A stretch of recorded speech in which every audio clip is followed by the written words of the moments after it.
ಓಂ ಶ್ರೀ ಗುರುಭ್ಯೋ ನಮಃ. ಫ್ರೆಂಡ್ಸ್, ಎಲ್ಲರಿಗೂ ನಮಸ್ಕಾರ. ನಮ್ಮ ಯೂಟ್ಯೂಬ್ ಚಾನಲ್ಗೆ ನಿಮಗೆಲ್ಲರಿಗೂ ಆತ್ಮೀಯ ಸ್ವಾಗತ. ರಾಶಿಚಕ್ರದ ಅತ್ಯಂತ ಬುದ್ಧಿವಂತ, ವಿಶ್ಲೇಷಣಾತ್ಮಕ ಮತ್ತು ಪರಿಪೂರ್ಣತೆಗೆ ಹೆಸರಾದ ಕನ್ಯಾ ರಾಶಿಯವರ ಜೀವನವನ್ನೇ ಬದಲಾಯಿಸಬಲ್ಲ ಅತ್ಯಂತ ಪ್ರಮುಖ ದಿನಗಳ ಬಗ್ಗೆ ಮಾತನಾಡಲಿದ್ದೇವೆ. ಹೌದು, ಮೇ 25 ಮತ್ತು 26 ಇವೆರಡೂ ನಿಮ್ಮ ಜೀವನದ ಡೈರಿಯಲ್ಲಿ ಬರೆದಿಟ್ಟುಕೊಳ್ಳಬಹುದಾದ ಅತ್ಯಂತ ಮಹತ್ವದ ದಿನಾಂಕಗಳು. ನಿಮ್ಮ ಪ್ರತಿಯೊಂದು ಗುಟ್ಟು ಬಯಲಾಗದಿದ್ದರೆ ಆಮೇಲೆ ಕೇಳಿ. ಕನ್ಯಾ ರಾಶಿಯವರಿಗೆ ಹೇಗೆ ಅನ್ವಯಿಸುತ್ತೆ ಮತ್ತು ಗ್ರಹಗಳ ಚಲನೆ ನಿಮಗೆ ಯಾವ ಮುನ್ಸೂಚನೆಯನ್ನು ನೀಡುತ್ತೆ, ಈ ಮುನ್ಸೂಚನೆಯಿಂದ ನೀವು ಏನನ್ನು ತಿಳ್ಕೊಳ್ಬಹುದು ಎಂಬುದನ್ನು ಇವತ್ತು ನಾವು ಸಂಪೂರ್ಣವಾಗಿ ತಿಳಿಯಲಿದ್ದೇವೆ. ವಿಡಿಯೋ ತುಂಬ ಇಂಟ್ರೆಸ್ಟಿಂಗ್ ಆಗಿರೋದ್ರಿಂದ ಎಲ್ಲಿ ಕೂಡ ಸ್ಕಿಪ್ ಮಾಡಿಬಿಡಿ, ಕೊನೆಯವರೆಗೂ ನೋಡಿ. ವಿಡಿಯೋ ಇಷ್ಟ ಆಗ್ತಾ ಇದೆ ಅಂದರೆ ಲೈಕ್ ಮಾಡಿ, ಜೈ ಶ್ರೀ ಹನುಮಾನ್ ಅಂತ ಕಮೆಂಟ್ ಮಾಡಿ. ನಿಮ್ಮ ಕಣ್ ತಪ್ಪಿಸಿ ನಿಮ್ಮ ಬೆನ್ನ ಹಿಂದೆ ನಡೆಯುತ್ತಿರುವ ಗುಪ್ತ ಸತ್ಯಗಳು ಅಥವಾ ನಿಮ್ಮನ್ನು ನಂಬಿಸಿ ವಂಚಿಸುತ್ತಿರುವವರ ರಹಸ್ಯಗಳು ಮುಂಬರುವ 48 ಗಂಟೆಗಳಲ್ಲಿ ಒಂದೊಂದಾಗಿ ಕಳಚಿ ಬಿಡುತ್ತೆ. ನಕ್ಷತ್ರಗಳ ನಡೆ ಈ 2 ದಿನಗಳಲ್ಲಿ ನಿಮ್ಮನ್ನು ಬೆರಗುಗೊಳಿಸುತ್ತೆ.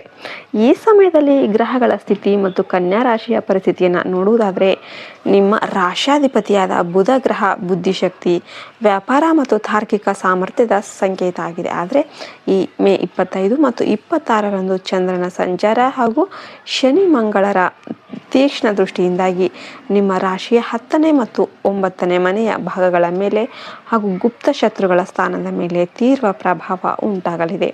ಇದರ ನೇರ ಅರ್ಥ ಏನಪ್ಪ ಅಂದರೆ, ನಿಮ್ಮ ಅತಿಯಾದ ಒಳ್ಳೆಯತನವನ್ನು ಮತ್ತು ಎಲ್ಲರನ್ನ ನಂಬುವ ಸ್ವಭಾವವನ್ನು ಬಳಸಿಕೊಂಡು ನಿಮ್ಮ ಬೆನ್ನ ಹಿಂದೆ ನಿಮ್ಮದೇ ಹೆಸರನ್ನು ಕೆಡಿಸೋದಕ್ಕೆ ಪಿತೂರಿ ನಡೆಸುತ್ತಿರುವವರ ನಿಜವಾದ ಮುಖವಾಡ ಇನ್ನು ಮುಂದೆ ಕಳಚಿ ಬೀಳುತ್ತೆ.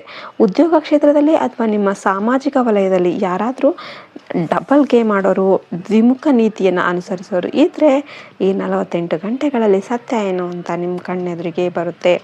ಆದರೆ ನೆನ್ಪಿಡಿ, ಶನಿದೇವರ ಕಣ್ಣು ನಿಮ್ಮ ಕರ್ಮಗಳ ಮೇಲೂ ಕೂಡ ಇದೆ. ಕನ್ಯಾ ರಾಶಿಯವರು ತಮ್ಮ ಚತುರ ಬುದ್ಧಿಯಿಂದ ಯಾರಿಗಾದರೂ ಅನ್ಯಾಯ ಮಾಡಿದರೆ ಅಥವಾ ಯಾವುದೋ ಒಂದು ದೊಡ್ಡ ಸತ್ಯವನ್ನು ಇಷ್ಟು ದಿನ ಮುಚ್ಚಿಟ್ಟಿದ್ರೆ ಅದು ಕೂಡ ಈಗ ಸಾರ್ವಜನಿಕವಾಗಿ ಬಯಲಾಗುವ ಎಲ್ಲ ಸಾಧ್ಯತೆ ಕೂಡ ಇದೆ. ಈಗ ನಿಮ್ಮ ವೃತ್ತಿ ಜೀವನ ಮತ್ತು ವ್ಯಾಪಾರದ ಬಗ್ಗೆ ಮಾತನಾಡೋದಾದರೆ, ಕನ್ಯಾ ರಾಶಿಯ ಉದ್ಯೋಗಸ್ಥರಿಗೆ ಆಫೀಸಲ್ಲಿ ಕ್ರೆಡಿಟ್ ವಾರ್ ಅಥವಾ ಆಂತರಿಕ ರಾಜಕೀಯ ತರಕಕ್ಕೆ ಏರಬಹುದು. ನಿಮ್ಮ ಪರಿಪೂರ್ಣತೆಯ ಕೆಲಸದಿಂದ ಯಶಸ್ವಿಯಾದ ಪ್ರಾಜೆಕ್ಟ್ಗಳ ಸಂಪೂರ್ಣ ಕ್ರೆಡಿಟನ್ನು ಕದಿಯೋದಕ್ಕೆ ನಿಮ್ಮದೇ ಸಹೋದ್ಯೋಗಿಗಳು ಪ್ರಯತ್ನ ಮಾಡ್ತಿರ್ಬೋದು. ಆದರೆ ಧೃತಿಗೆಡೋದಕ್ಕೆ ಹೋಗಬೇಡಿ. ಮೇ 25ರ ಸಂಜೆಯ ವೇಳೆಗೆ ಸತ್ಯ ಏನು ಅಂತ ನಿಮ್ಮ ಉನ್ನತ ಅಧಿಕಾರಿಗಳ ಮುಂದೆ ಸಾಬೀತಾಗುತ್ತೆ. ನಿಮ್ಮ ಕಠಿಣ ಪರಿಶ್ರಮ ಮತ್ತು ಬುದ್ಧಿವಂತಿಕೆಗೆ ತಕ್ಕ ಗೌರವ ಸಿಗುತ್ತೆ ಮತ್ತು ನಿಮ್ಮ ವಿರೋಧಿಗಳ ಪೋಲ್ ಅಂದರೆ ಅವರ ಕುತಂತ್ರ ಅನ್ನೋದು ಬಯಲಾಗುತ್ತೆ. ಇನ್ನು ವ್ಯಾಪಾರ ಅಥವಾ ಬಿಸ್ನೆಸ್ ಮಾಡುವವರು ಈ 2 ದಿನಗಳಲ್ಲಿ ಯಾವುದೇ ದೊಡ್ಡ ಹೂಡಿಕೆ ಮಾಡಬೇಕಾದಾಗ ಅಥವಾ ಕರಾರು ಪತ್ರಗಳಿಗೆ ಸಹಿ ಆಗಬೇಕಾದಾಗ 100ಕ್ಕೆ 100 ಪಾರದರ್ಶಕವನ್ನು ಕಾಯ್ದುಕೊಳ್ಬೇಕು.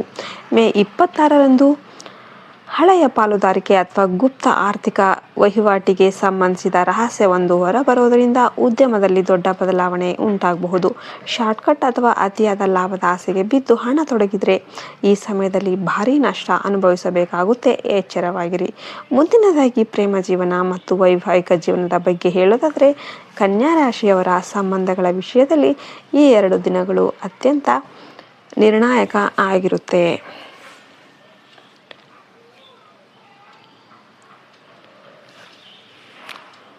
ದೀರ್ಘಕಾಲದಿಂದ ನಿಮ್ಮ ಸಂಗಾತಿ ನಿಮ್ಮಿಂದ ಏನನ್ನಾದರೂ ಮುಚ್ಚಿಟ್ಟಿದ್ರೆ, ಸೀಕ್ರೆಟ್ ಮೇಂಟೈನ್ ಮಾಡ್ತಿದ್ರೆ ಅಥವಾ ನೀವು ಅವರ ಬಳಿ ಯಾವುದೋ ಒಂದು ರಹಸ್ಯವನ್ನು ಮರೆಮಾಚಿದ್ರೆ ಈ 2 ದಿನಗಳ ಎಲ್ಲ ವಿಷಯಗಳು ಹೊರಬರುತ್ತೆ.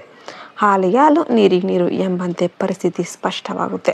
ಪತಿ ಪತ್ನಿಯರ ನಡುವೆ 3ನೇ ವ್ಯಕ್ತಿಯ ಹಸ್ತಕ್ಷೇಪದಿಂದಾಗಿ ಅಥವಾ ತಪ್ಪು ಗ್ರಹಿಕೆಗಳಿಂದಾಗಿ ಮೂಡಿದ ಕಹಿ ಭಾವನೆಗಳು ಈ ಸಮಯದಲ್ಲಿ ನಿವಾರಣೆ ಆಗುತ್ತೆ. ಸತ್ಯವು ಕೆಲವೊಮ್ಮೆ ಕಹಿ ಆಗಿರಬಹುದು ಮತ್ತು ಆರಂಭದಲ್ಲಿ ನಿಮ್ಮ ಸಿಟ್ಟನ್ನು ಪ್ರಚೋದಿಸಬಹುದು. ಆದರೆ ಆತುರಪಟ್ಟು ಯಾವುದೇ ಕಠಿಣ ನಿರ್ಧಾರ ತೆಗೆದುಕೊಳ್ಬೇಡಿ. ಕೋಪದ ಬದಲು ತಾಳ್ಮೆಯಿಂದ ಶಾಂತಿಯಿಂದ ಪರಿಸ್ಥಿತಿಯನ್ನು ನಿಭಾಯಿಸಿ. ಈ ಸತ್ಯ ದರ್ಶನವು ನಿಮ್ಮ ಭವಿಷ್ಯದ ದಾಂಪತ್ಯವನ್ನು ಮತ್ತಷ್ಟು ಸುಭದ್ರಗೊಳಿಸುತ್ತೆ.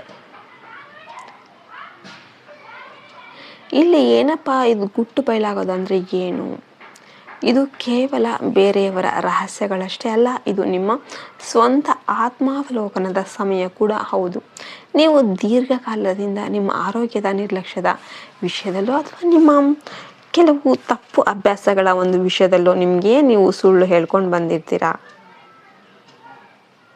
ಹಾಗೆ ಸಮಾಧಾನ ಪಟ್ಕೊಂಡು ಬಂದಿರ್ತೀರ. ಆದರೆ ಮೇ 25 ಮತ್ತು 26ರಂದು ನಿಮ್ಮ ಅಂತರಾತ್ಮಕ ಧ್ವನಿ ಏನಿದೆ ನಿಮ್ಮನ್ನು ಬಡಿದು ಎಬ್ಬಿಸುತ್ತೆ. ಇನ್ನು ಮುಂದೆ ಯಾವುದೇ ನೆಪಗಳು ನಡೆಯೋದಿಲ್ಲ ಮತ್ತು ಜೀವನದ ಶಿಸ್ತನ್ನು ಆರಂಭ ಮಾಡಲೇಬೇಕು. ಅದನ್ನು ಜೀವನದ ಶಿಸ್ತನ್ನು ಅಳವಡಿಸಿಕೊಳ್ಳಲೇಬೇಕು. ಈ ಸತ್ಯ ನಿಮಗೆ ಮನವರಿಕೆ ಆಗುತ್ತೆ. ಈ ದಿನಗಳ ನಕಾರಾತ್ಮಕ ಗ್ರಹಗಳ ಪ್ರಭಾವವನ್ನು ನೀವು ಶಾಂತಗೊಳಿಸಿ ಶುಭ ಫಲಗಳನ್ನು ಪಡೆಯೋದಕ್ಕೆ ನೀವು ಕೆಲವು ಸರಳ ಪರಿಹಾರಗಳನ್ನು ಮಾಡಿಕೊಳ್ಬೇಕಾಗುತ್ತೆ. ಮೊದಲನೇದಾಗಿ, ನಿಮ್ಮ ರಾಶಿಯ ಮೇಲಿರುವ ನಕಾರಾತ್ಮಕ ದೃಷ್ಟಿ ಮತ್ತು ಶತ್ರುಗಳ ಕಾಟವನ್ನು ತಗ್ಗಿಸೋದಕ್ಕೆ ಪ್ರತಿದಿನ ಹನುಮಾನ್ ಚಾಲೀಸ ತಪ್ಪದೆ ಪಠಿಸಿ. ಎರಡನೆಯದಾಗಿ, ಶನಿದೇವರ ಕೃಪೆಗಾಗಿ ಓಂ ಶಂ ಶನೇಶ್ವರಾಯ ನಮಃ ಈ ಮಂತ್ರವನ್ನು ಭಕ್ತಿಯಿಂದ ಜಪಿಸಿ.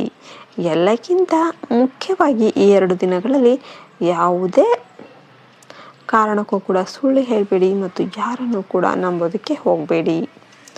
ಈ ಸಮಯದಲ್ಲಿ ಆಡುವ ಒಂದು ಸಣ್ಣ ಒಂದು ಸುಳ್ಳು ಕೂಡ ಮುಂದೆ ದೊಡ್ಡ ಆಪತ್ತಾಗಿ ನಿಮ್ಮನ್ನು ಬಲಿ ಪಡಿಬಹುದು.